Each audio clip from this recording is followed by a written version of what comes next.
Hi, Karin. Welcome to the podcast. I'm so happy to have you on and really excited to talk about tendinopathy research and treatment and clinical application. Super excited. Thank you. I am equally excited to be here to talk about my favorite topic. Yeah, and later on, we'll give a little sneak peek to everyone about your topic at the Fourth World Congress of Sport Physical Therapy in Denmark, happening August 26th and 27th. So for those of you who want that fun sneak peek, you'll have to wait until the end of the interview for that. Because what we're going to start with is I really want to know the historical perspective of tendinopathy research and how it's been translated into the clinic. So you, as we spoke before we went on, 18 years ago, you wrote your thesis. And so you've got a really great vantage point to look back on what tendinopathy research was, where we're at, and then later on, maybe we'll talk about where you see it going. But I'll just hand the mic over to you so you can kind of give us that historical perspective. Thank you. And I think that as we spoke about too, I feel like I'm getting older because more and more my historical perspective kind of comes in. But I think it's important. When I started as a physical therapist, so I started clinically in 1990. And when I started, we had in my courses and things, you talk about muscle, you talked about ligament injuries and all these things. And then the tendon was just this rope that went in between the muscle and the bone. And that was kind of it. And then when I started practicing and I worked in Baltimore and we worked a lot with baseball players and things, and everybody had tendinitis, so supraspinatus tendinitis, Achilles tendinitis. So everybody had this inflammation in the tendon that we never really talked about. So, okay, I felt like I was no dummy. I had learned medical terminology. So I know itis was inflammation. So obviously they had inflammation in this tendon because that was the name was. So I thought our treatments then really were treating the word. So we were really trying to rest because it was acute inflammation. We tried ice, we did iontophoresis and phonophoresis, and they weren't allowed to load and all these kind of things. And surprisingly, hopefully some patients got better anyway.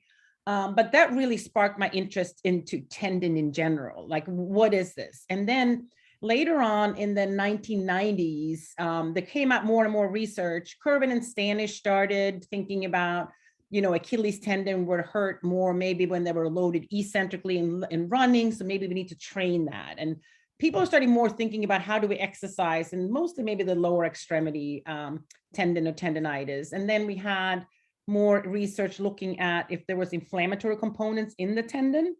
So if you took out cells and things too, there wasn't actually an acute inflammation. So this itis maybe wasn't true. And that really opened the door for, if it's not an acute inflammation, what do we do? So then in the late 1990s, beyond Kervin and Stanish, there was another researcher, Niesen Vertomen, that looked at concentric versus eccentric loading. And then Håkan Alfredsson in Sweden too started to have patients that were waiting to get surgery. And he started like, okay, we're really going to load them. We're going to heavy load them because maybe that's what they need if not an acute inflammation. And started to see people get better if you actually loading them instead of resting them. At the same time, I started my PhD things too. We started looking at, okay, should it be more overload? And we used our pain monitoring model versus the standard treatment that was, circulation exercises, bilateral up and down, but not really trying to load it heavy. And what we started to see, those exercise programs that loaded more had better effect than the more like generic protective things too. So that's really when things started to change, right? So I think the historical perspective is we didn't do anything and we started to do things, and we had these huge jump in outcomes, which is brilliant. And our studies then was, we were looking more at, the Silbernagel protocol, comprehensive. We used pain monitoring model to guide, but also the loading and the exercises to kind of load beyond and not be worried about the pain. Because if the pain wasn't acute inflammation, maybe wasn't so worrisome. And loading the tendon was painful, but that was also the treatment. So we needed something to kind of understand how much could you really load. So we started with this exercises and being able to load and having kind of achieved this kind of change. So I think that was really the ultimate thing that happened in the late 1990s, early 2000. And it was the combination of Kirby and Standish, Håkan Alfredsson did, we had programs and kind of moving that forward. And there's something that you said in, well, a lot of what you said in there that I just want to pull out if we can. So one thing that you just said is pain worrisome? And I think that's a really, really provocative question, because if you ask the person living with the pain, yeah. And so how, as the therapist, if we're treating someone with a tendinopathy, let's say it's an Achilles tendinopathy, and the treatment induces pain, how do we communicate to the patient that it's not as worrisome as you think it is? Yeah, thank you for that question. And I think that's why the pain monitoring model that we've had, and really the pain monitoring model started with Roland Tomé, who was my advisor in patellofemoral pain. And that's when we applied it. And I think from the patellofemoral pain, we kind of seen the same path, right? Just resting, it doesn't help. You need to get strong. And then we're like, well, the tendon seems to be the same thing. And I think the pain monitoring model has been a lot of discussion. We go up to 5, it's okay, and those things. And to tell you the truth, I really don't care if it's 5 or 4 or whatever. I think it's that communication to the patient and communication that waiting for this pain to become 0. If that's the goal, and what I say to everybody with, when I lecture, and you might have heard that too, I'm like, well, if that's the goal, I can tell the patient, come in here, lie down on my nice little plinth here in the office. You lie there and I'm going to go get a cup of coffee. And when I come back, you don't have any pain. So I've treated your pain, right? So I kind of start, I think, with the education. So the point is, if you just want 0 pain, don't do anything. But that's really not what you want. You want to be able to move. So if you want to be able to move, you also need to get this tissue to tolerate more loading. And in order to do that, we actually need to load it so it recovers. So I spend a lot of time kind of explaining, talking about this thing. So that there might be some pain when we're loading it, but without load, you're not getting anywhere. And what happened to a lot of people, they had some pain, they rest, they did less, and they tried to do something at pain and they just decline. And I talk a lot about hardening your tissues, right? This is loading, hardening your tissues. So the conversation is, my goal with treatment is to increase the tolerance of your tissue over time while keeping your pain level the same. So that's kind of the thing. So your pain level, I'm fine with that. You're not going to rupture, which is a good thing to say for Achilles tendon rupture. That's like the big catastrophe. If that's not an issue, then we can follow it too. And then we have the discussion, above 5, it's not good, or I don't know, you've seen Twitter. Sometimes Twitter complains that I use 5, right? And I really don't care. I think the point is, there is a point of pain when pain goes from it's uncomfortable to ouch. I don't want it to be ouch. I want it to be, and 5 seems to be around in that realm, right? And people can understand the difference in that. And it's, you have the other conversation with people that says, but I have really high pain tolerance, so this might not work for me. Well, it's subjective. So I always tell them absolutely works even better for people like you. So yeah, sometimes maybe I'm a little silly, but so I think that's kind of the point of really using it. So for me, the pain monitoring model is a way for discussing it and then using it. Some people feel like it's focusing too much on the pain. I actually think it does the opposite, right? Because it removes the worrisome and it put a number on it, and it's just a number in everything else. And then we use training diaries. So I use training diaries. You write down, morning pain, worst, lowest, everything else that you do. And then if I have 3 or 4 weeks, we can start comparing, and then people actually start seeing the numbers change with the activity, or the number stays the same. So I'm using it more of a descriptor, because if you just ask somebody, do you have pain? It's like, they're going to answer what they did earlier, right? And none of us remember. We don't remember how much pain was when we're not painful. And so that's kind of how we're using it in my description. Yeah, thank you for that. I think that's great.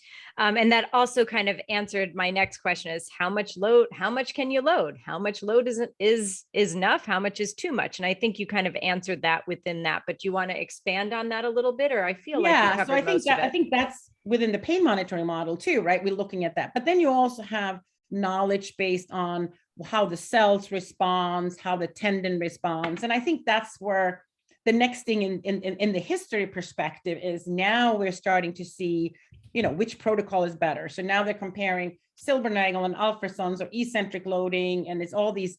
And really, when you compare them, it's not that big of a difference, right? The heavy, slow resistance. I just say that, Håkan Alfredsson was in northern Sweden. He trained twice a day. I'm from Gothenburg in middle. We do once a day. And then you go down to Denmark, they did the 3 times a week for heavy, slow, right? So Danish people are lazier than northern Swedes or, but I think the point is when you're looking at the data, actually, the outcomes are not that different. There might be some, we can always argue that we're more satisfied with this, but when you're looking at the mechanical properties and things, you don't see that big of a difference anymore. And I think because you reached a saturation point, right? We've done no loading to loading. Now everybody does good.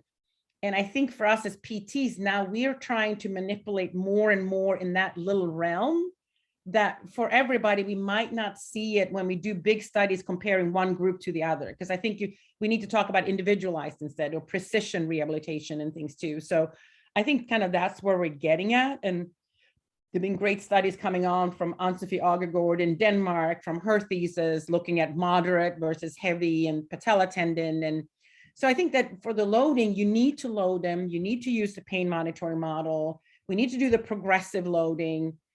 But I, as a PT, would less worry about if you did 2 sets too little or 5 pounds too less. I think that's less of an issue. Yeah. And when you said individual, I actually just wrote that down, individualized care, as you were speaking, because if all of the different protocols have basically the same outcome, then does it come down to what can the patient do given the constraints of their life or their schedule or, their job? So do you have someone who can do something 3 times a day? Or does this person might do better 3 times a week with heavy, slow resistance? Or, it really depends on what the patient can do, because the best protocol, I would assume, is the one the patient is compliant with. And I think you and I have been around way too long for this too, right? So because, when you started, when you were, at least when I started, when I was young, right? You were so excited for every exercise. So I just kept on adding to my poor patients, like removing something. No, that's a really good exercise and you're adding. And what I'm getting to is that if I can get you to do something consistent with 2 or 3 exercises, I'm much better off giving you 2 or 3 exercises that you do consistently than trying to think that I'm going to give you a ton of things. And I have patients now that are, they come back every 4 or 5 weeks and see me, or they send me an email and they do their exercises because I told them to do for Achilles, like bilateral 3 sets of 15, and then do unilateral 3 sets of 15, and do that for your rest of your life, like you're brushing your teeth. And I'm like, you could probably go down to doing them less, or you can do heavier in the gym. And some people don't go to the gym. They don't want to do that. So you kind of modify it to kind of get some of the exercises there too. So I think the biggest key is that you need to load, you need to do things. And then instead of getting too hyped up for all the specifics, I think that's really where we're moving forward. And I had a lady that, recently with insertional tendinopathy that had been to the doctor, been to all these other clinics, and they've thrown all these things on her, didn't get better. And then it was massaging it, and it was like dry needling and the instrument assisted and those kind of things too. She was just getting worse. And I'm like, well, I just think you should do these 3 exercises once a day. And she's doing it. And she's like, I'm walking, I'm not limping, So sometimes in our eagerness to do good, I think we get a little crazy. Yeah. And that brings me to the next thing I wanted to talk about. And it's sort of the shiny new object syndrome that a lot of people will get. And we spoke a little bit about this before going on the air. And I said a lot of it is sort of the theatrics around different kinds of shiny new objects. So how would you address that to, say, younger clinicians obviously talking about tendinopathy? Yeah, so I think that one thing, and it's still hard. I mean, I teach doctor of physical therapy students, and then they go out and they completely forgot what I said, right? So I think there are certain things everybody wants to go to a clinical course and learn something more hands-on and something more specific. But I think to me, the attitude is what we really try to teach them is like, what tissue is it? How does that tissue respond, right? To start understanding the underlying mechanisms, because then you have an understanding to build the other thing on, instead of not having the understanding and just thinking that you're doing things, and then you might be changing the shiny objects without thinking about the mechanism. So I'm very much a mechanism person to try to think about why would we do it. But you also need to realize that just putting the hand on somebody is very, very strong treatment effect. That's the same as listening to somebody and paying attention. And I have a colleague now, Greg Hicks, that's finishing a trial looking at strengthening specifically for low back and older. And the control group got hop pack and massage as the placebo control, and they did really well too, right? So even we have mechanism, we should not be afraid of doing things that might help the patient in that sense, but the explanations and things for what you're doing, you got to be really careful for, right? And I think that I have a great effect on my patients because I think I have a good program. We know what we're doing. I know what works. But I'm also not underestimating that if you can Google me, you're going to get better just by seeing me, because you're going to assume that at least I know what I'm doing. So, I utilize that effect too. So I just need to thinking about what we're doing. And I'm very scared of chasing the shiny objects for the wrong reason, because maybe that shiny object would be really good for a specific reason. And if we throw it on everything, we've lost what it's good for. Mm-hmm. Yeah, you beat me to it. I was just going to say also, people probably come to you knowing your background and the work that you do. So they're coming in like primed, like she is the expert. I'm in the right hands. I know this is gonna, this is a person who's going to help me. And that's a huge part of the rehab process, is that trust that you have in the practitioner and that therapeutic relationship. But it also sounds like you're giving realistic expectations and describing realistic expectations to your patients, which again takes time. And I know a lot of therapists like, well, I only have a half an hour with them. How could I spend 15 or 20 minutes talking to them? So what would you say to that kind of a comment? Yeah, and I think that's another thing that happens over the years. Like, I feel like I do less and talk more, but that might be just my personality too. But I think that's without that understanding when you start that therapeutic alliance, or understanding why it is you're doing, you're not going to get anywhere. And patients, and especially patients with tendon injuries and tendinopathies, I mean, it takes 6 months to a year. I tell them that right away. It takes 6 months to a year. You can do what I say. I'm pretty sure you're going to get really well. You might not be 100%. I'm going to get you definitely to 80 or 90%. If you don't do what I say, we can meet here in a year again. It doesn't bother me, right? So it's handy, because I think when I was younger, I tried to take on the problem, and I'm handing it back right away. I'm like, it doesn't bother me if you don't do it. You can just come back to understanding. And I think the other part from the young clinicians where tendon injuries is the biggest thing is, this is not a quick fix. This takes time. And what you see a lot with the younger clinicians, or maybe my younger self too, is like you do treatment for 2-3 weeks and they're not there yet. And then you get worried. And when you get worried, the patient get worried. And then you start changing things. And then they get more worried because you don't seem like you know what you're doing, right? It's setting the expectations. This is what you're going to do. It's not any cool exercises. This is going to take time. And having the training diaries that I follow over time, and they say, you know what, I don't think much of happening. I'm like, well, you were here 3 months ago. You could only walk 1 mile with a pain of 5. And now you're jogging 4 miles. I'm like, I think that's a pretty good improvement, right? So having those to kind of working on it, I think that's really, really important. Yeah. And my next question is are all tendons created equal? So we sort of alluded to an Achilles tendon and a patellar tendon, or we can talk about, a golfer's elbow or tennis elbow. So when we're talking about all these different tendons, are they all created equal? And can we kind of throw the same treatments at each one, regardless of the part of the body?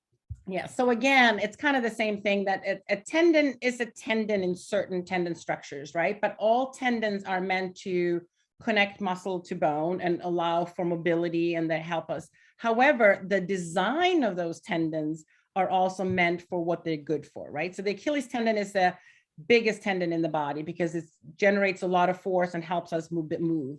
Patella tendon is a little bit different. It's a big, but it also tries to help change the angle of force around the knee. So then we put a patella in. So all of a sudden we have compression, and tendons are not very good for compression. The rotator cuff is more of a flatter tendon, that has a lot of curvature and the compression there is a problem, right? So the flatter tendon combines more spread the force versus a round tendon, the Achilles tendon is. And then you're thinking about tendons in the hand, right? They are really long and thin to be able to manipulate the fingers really gently, build up the force gently. So they have different functions. And as soon as you have different function, the tendon has to be slightly designed differently, which makes, if it's designed differently, the treatment or the loading might be needed to be very differently. So I think one of the biggest thing is the tendon is really good for tensile forces, but not good for compression forces. So for example, the rotator cuff, when you're talking about these overload tears, is usually an inferior kind of compression that slowly degenerates. A tear in the Achilles tendon is nothing like that at all. It's a high load that kind of happened because you pull it apart, just like Play-Doh, you pull it apart from two different ends and it kind of can rupture. So I think those are really, really important. What we also see is that lower extremity tendons seem to respond fairly similar. They're not as high in central sensitization indexes and don't have those things versus differently when you're looking at upper extremity tendon too. So there are definitely differences. So you need to kind of thinking about the basics, that it's not probably an acute inflammation, then we need to treat it. And then you need to start thinking about, what does this tendon do? Is it being compressed? Is it flat? What are the other structures, right? So Achilles tendon, you know that is Achilles tendon where your problem is. It's right there. There's not much else. That's why I study it, because it's easy to study. Versus the rotator cuff, we talk less about rotator cuff tendinopathy and we talk more about shoulder pain, right? More because we're not so sure, is it purely the tendon that's a problem and other things. A lot more structures around it than just the Achilles tendon. That can, it's not just the Achilles tendon. Sorry, but yeah. So the a little more complicated area of the body, we'll say. Yes. Yeah. So, I think it's great to sort of look at that historical perspective. And I love that you kind of talked about where we are now. Where do you see research moving towards in the tendinopathy field? Yeah, so now we're getting a little bit into what I'm going to talk about in Denmark too. But Perfect. I think so one of the big things that we're really working on is that, okay, I felt like we kind of reached this point. We're doing really well with everybody.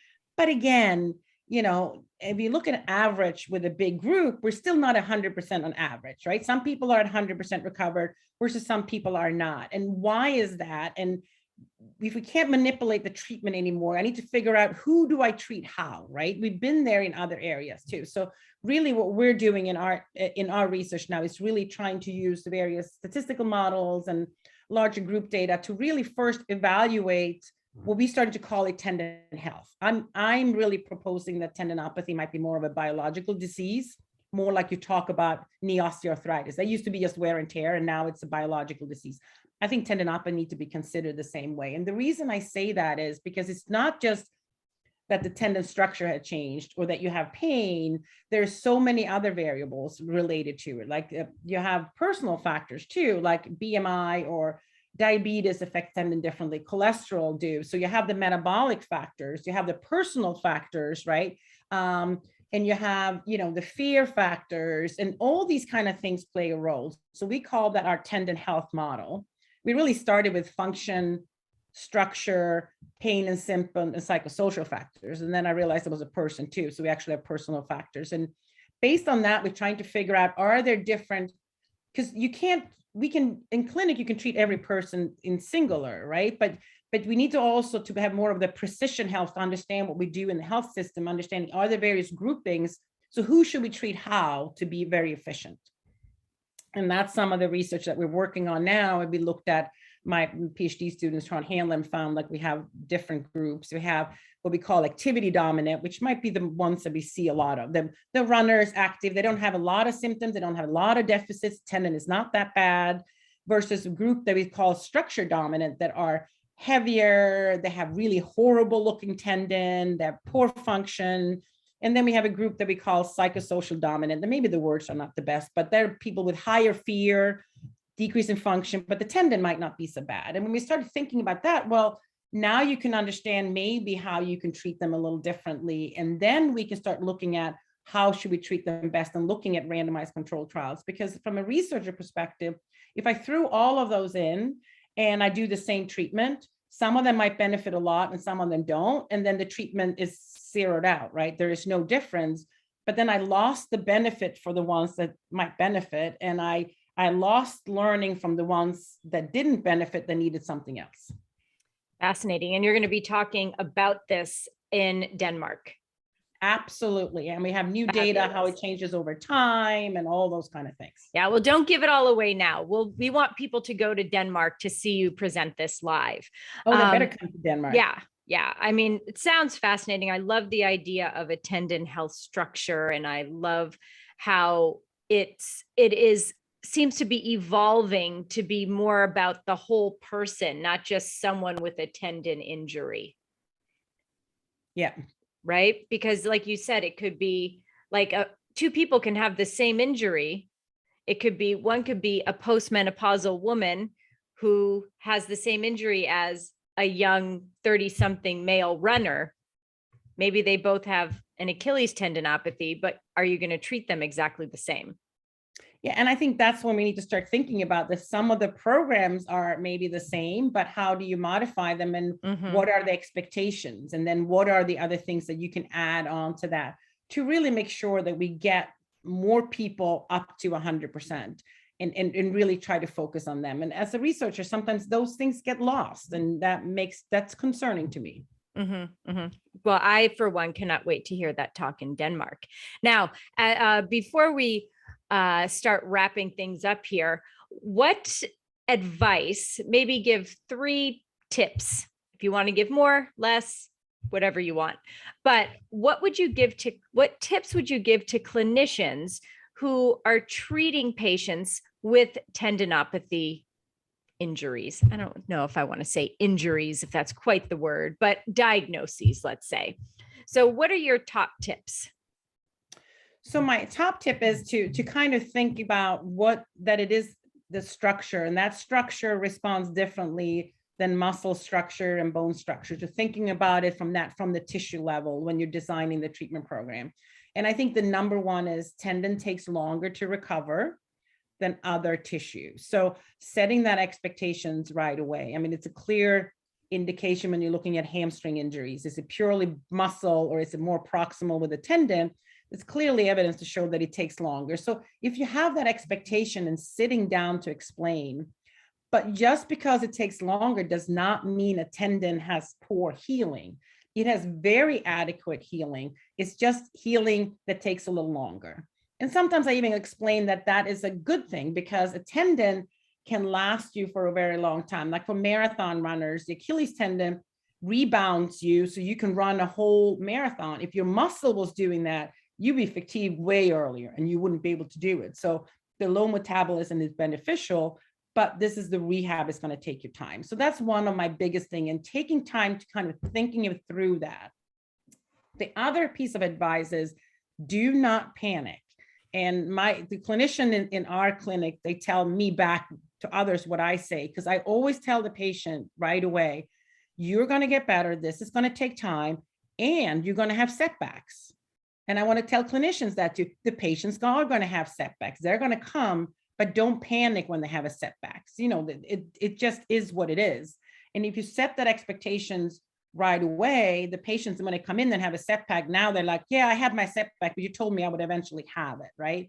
Instead of not expecting them, because then we react on a dime. Oh, they're worse today. What am I going to do? And what am I to change? Like, no, this is part of life. It goes up, it goes down, and moving. So I think those 2 things, and along with really using the pain monitoring model and training diaries, are my key things.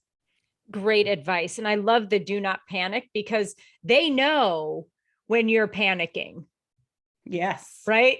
They see it in your face. And then, like you said, you start throwing everything in the kitchen sink on there, and they're like, well, wait a second, what just happened here? I thought you said I could just do this. But I always tell patients, like, this is not a linear journey. It's not like you're going up a roller coaster and it's going to be linear and perfect. Like, it's going to go up, it's going to dip down, it's going to come up, maybe dip down, but not as much. And then you're going to go up again. And, it's a little bit more of a squiggly line, and that's okay. And people really do appreciate that, because setting expectations is paramount. I always feel like if I do nothing else, if they hear nothing else, at least they have an idea of what to expect, so that it's not craziness. And I think the training diary, to me, I use it for any patient, for anything. I think that's really key too, because that calms all of us down.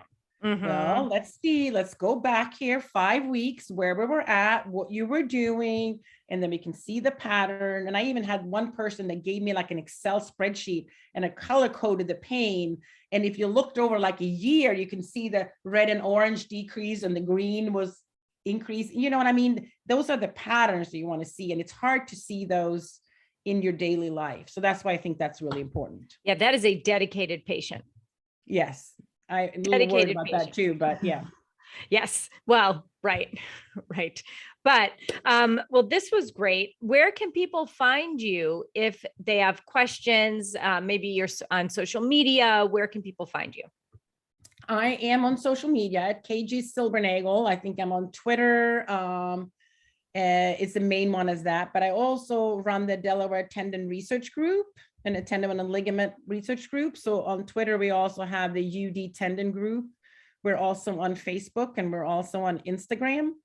And I'm easily found at University of Delaware and Department of Physical Therapy too. Perfect. So please feel free to reach out and connect with us, you know, on the social media and those kind of things that we're doing. And I'm very excited to discuss these clinical things. And if you don't mind, can we talk a little bit about the Delaware Tendon Group, because you guys have some projects that you're working on. So do you want to tell the listeners about those projects in case, you know, you need recruiting or you need volunteers? So go ahead. Yes, we always need volunteers. So we actually have a lot of ongoing studies, but one of the big ones that NIH funded right now is we're looking at comparing men and women with Achilles tendinopathy. So we're up to 145 recruited patients out of 200. We had a little dip around COVID. So we're actually providing treatment for anybody that is around the Delaware, Philadelphia area. Please feel free to reach out or send your patients. We also have ACL studies ongoing. One of the big ones also relating to tendon is looking at the recovery from patella tendon grafts, to see how they change over time. How does that tendon actually recover? And could that, if it doesn't recover fully, can that explain some of the deficits that we do see on their ACLs injuries too? We're also hoping to soon start more of looking at insertional Achilles tendinopathy with treatments. We have one study with shockwave treatment. We have studies that we're hoping to start now. We're looking more at metabolic factors and getting a little blood draws and those things. So we have on our website with all of those things going on. So if anybody's interested, please feel free to reach out or look at our website. Perfect. And we'll have a link to that at podcast.healthywealthysmart.com under this episode. So one click and we'll take you right there. So before we end, I have one question. It's a question I ask everyone, and knowing where you are now in your life and in your career, what advice would you give to your younger self? And you can pick whichever age of your younger self you would like. So I'm going to pick myself before I even went to PT school, because one of my mantras is to always have fun. And I will stick to that now, and I'll stick to that younger, because if it's not fun, it's not worth doing, even if it's research and those things. So do anything that's fun. But I did not want to go to school in Sweden. I wanted to do sports medicine. I wanted to go to the US. But I was very worried that if I didn't get in when I was 20, that I wasn't going to go to PT school, because it took 4 years, and then I would be too old when I graduated before I was ready. So I wasn't going to go. Luckily, I got in and I stayed on. So I think to my younger self, it's a really long working life. So just keep on having fun and plugging along and learning more things. And I have taken the really long path to academia with a clinician for many years and doing those kind of things. So that I'm happy for. So I'm glad I got in and didn't say I wasn't going to do it, because who cares if I was 24 or 25? Yeah. And that's so young.